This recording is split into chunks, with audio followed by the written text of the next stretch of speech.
Hi, it's Lori Mercer from firefighterwife.com with my husband Dan. Hello. And we're on a video roll today, so we're going to film a couple more in this great, warm November sunshine. It's pretty nice for early November. We're enjoying our outdoors time. Sunshine's filling us up. We got a lot of words. So we have a lot of questions that come in that you all ask us to answer. And so some of them you can't really do justice with in words. So we're going to do some video answer, question answer.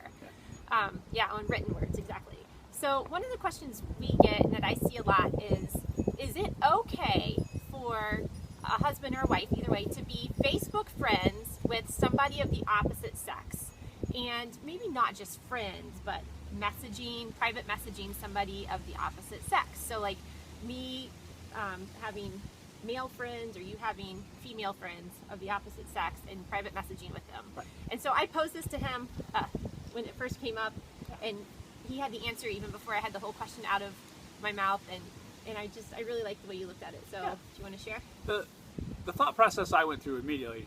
We were reading in bed one evening, and she was reading on her laptop, and the question came up, and she said to me exactly what she said. Is it all right for women to have men that are friends on social media, and married men to have a woman that's in social media? And I thought it's as simple as this.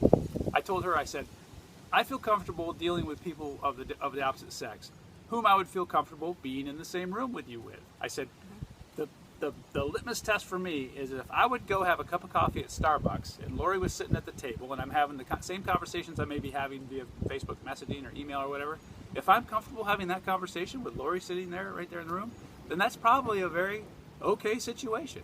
And that's a test. That's a good test. And if somebody crosses over and comes inside those boundaries and challenges the sanctity that she has, or challenges the whole, come on, is that you or is that just your wife?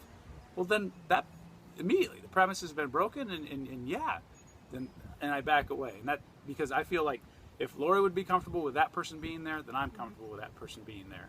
So I use the whole Starbucks cafe thing.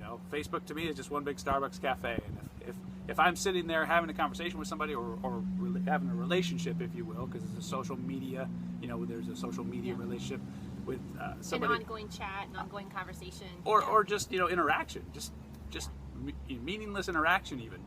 My litmus test that I use is if this person was sitting in a Starbucks with me having a cup of coffee, would it be totally okay if Lori was sitting right there? That's right.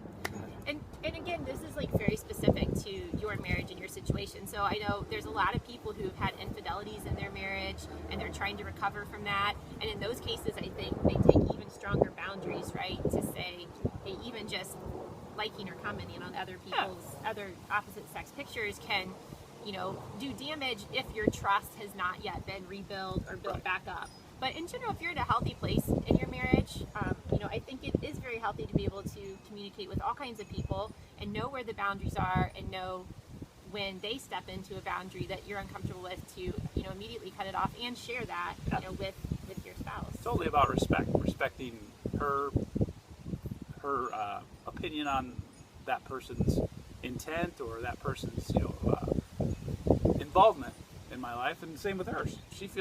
We feel exactly the same way. She's, anybody that she's with, she communicates with, and she touches a ton more people through business and social media than even I do. And I know that she can say, hey, I'm going to lunch with Bob, and if I said, hey, I'm hungry, I'm going along, I'd be welcome to go along, Right. And then when she's having those interactions with those people via email, via Facebook messaging back and forth, it's all the same. And the minute she didn't feel comfortable with me being there would be the minute I didn't feel comfortable with Bob.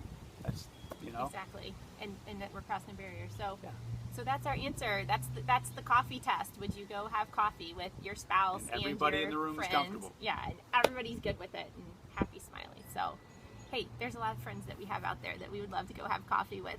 Friends of his, friends of mine. So, just to clear that air. We love you all. That's the answer to that question. Thanks for listening. Thank you.